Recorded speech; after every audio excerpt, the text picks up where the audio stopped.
G'day everyone, in this video I'm going to talk about a technological decline that the UK region seems to have entered after 3000 BC, and it parallels the decline in technology we see in the entire historic period of Egypt, which was also after 3000 BC, and I'm going to do this by looking at the oldest stone circle in the UK, which is of course in the Orkneys, which are the islands off the top of the north coast. Now, it's very interesting when Sonkis talked about the legend of Solon, and this was related by Plato. He mentioned that Atlantis, and I'm talking about this area that drowned in about 5000 BC, you know, you can call it Atlantis whatever you want, but he mentioned that Atlantis was the way to the opposite continent via other islands to the opposite continent, which I'm presuming is America, and which he called a truly boundless continent. So, and they said in those days the Atlantic was navigable. Now let's take a look, shall we? Now, if we look at the pyramids, one thing is truly apparent. Every pyramid just has a descending shaft, and the only pyramid that seems to have an ascending shaft is the Giza pyramid. It ascends as you go towards the centre. And there is something else in the UK that does this, in Ireland, sorry, and this is Newgrange. It is pyramid-like, it is older than the pyramids, and it does have an ascending shaft. You walk slightly uphill to get to the centre. It's a similar ideology, and of course no burial, just like the pyramids. And we have something like this in the Orkneys as well, and we don't really have these on the island of the UK, just the outer islands. And this is Mace Howe, and this is a very remarkable structure. These blocks here are quite simple, quite primitive. But there is something very Egypt-like about the interior, incredibly Egypt-like. And of course this structure is as old as Newgrange. It dates from 3000 BC. There is a legend of Egyptian refugees going to Scotland. But this is very early. It's almost as if a culture has entered Egypt and also entered Scotland at the same time, as well as India, those Barabar caves. This is the interior of Mace Howe. This passage in particular is very Egypt looking. Noting of course the Egyptian connection to the legend of Atlantis. And you have this typical cruciform pattern in many of these tombs. That's the interior of Mace Howe. And this is what I'm talking about. This is the entrance. And you have just these huge blocks used, as if they're used to using huge blocks and they don't want to use small blocks. And it reminds me so much of the descending passage in the Great Pyramid. It is just similar. And here we have another chambered tomb from the Orkneys. I'm not sure if this is Mace Howe or another tomb. I think it's another tomb. And you look at this Inca doorway right here, and I think that's rather interesting. You see that in Egypt as well. You see that in ancient Ireland as well, on those medieval and Dark Age, essentially Dark Age monasteries. And look at this, it's far older. It's way older. This is 3000 BC. So they've been making this type of Inca doorway for a very long time. This is the earthquake angle. And inside you see Cyclopean-like rocks, megalithic-like rocks, where there are perfect fits in some places, but not so perfect in others. And they've just cut stones and they've tried to fit them in where they can, but the way they've done it, you see this rock fits into that joint there, this fits into that joint there. It reminds me totally of what they were doing in the Americas. And this is truly ancient. And I'll show you another example of that quite soon.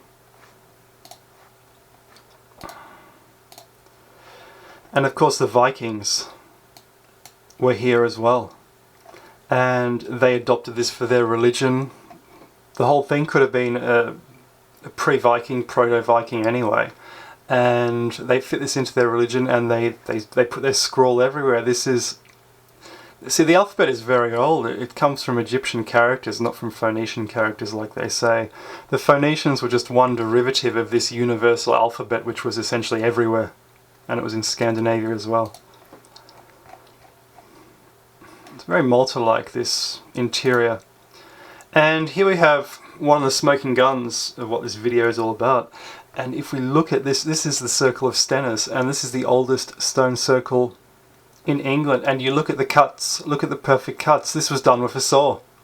And it's really funny. I remember seeing this in a book when I was small, and something about it was nagging away at me, and I finally realised what it is. This is the oldest stone circle in England, but it's got the most perfect cuts.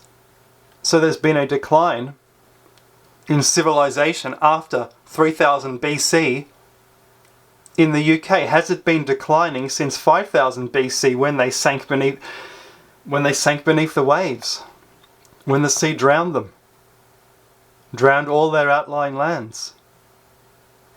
And if you look at Wikipedia, you go to you go to this article on the stones of Stenness, and look, it says this is quite near Mace Howe, and it says here, based on pottery links, etc., of Mace Howe, Skara Brae, based on radiocarbon dating, it is thought that work on the site began by 3100 BC.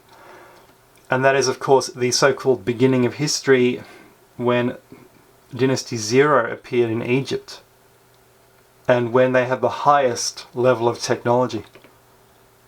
So this is a decline. But if we actually look at the circle, these are clearly offcuts from something else. Now, they've got some religion going on with this angle, a lot like you see at Göbekli Tepe. Fair enough, it's religious. But it looks like these were not designed for a circle. They're all irregular, all different. That's cut, that's been broken off.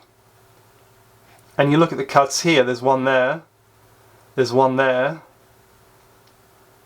And there's something more to this as well. I mean, why, if you can cut it perfectly straight, why would you have a gap there? It's as if this is a stone of a wall, and they were in Inca style attempting to fit another stone into this small gap here, into this alcove. And this has been removed from that wall in 3100 BC or earlier, and they've turned it into a stone circle. Are these from Atlantean type walls of 5000 BC? The Orkneys, very remote, not many tourists. So, you know, I'd love to go there, that would be amazing.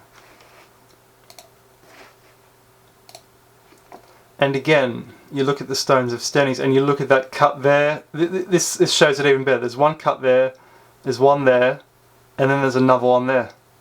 So there's a place for a stone to be inserted Inca style in there, as if this was part of another structure. A far older structure than this monument. It might be 1,000 years older than Stonehenge. It doesn't matter. This is recycled stone from something even earlier. And you look at that, that's amazing. And this is significant also at Stenness because that's Mace Howe in the background.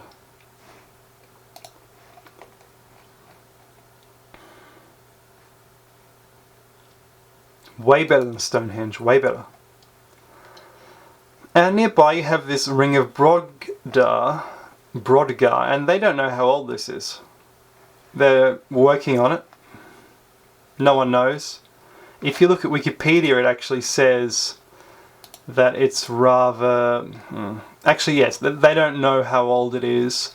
And look, August 2014, they're digging up this Neolithic settlement there. I mean, there's lots of stuff there. This reminds me of the kind of rock you get at the Bosnian pyramids on those terraces, which is quite interesting.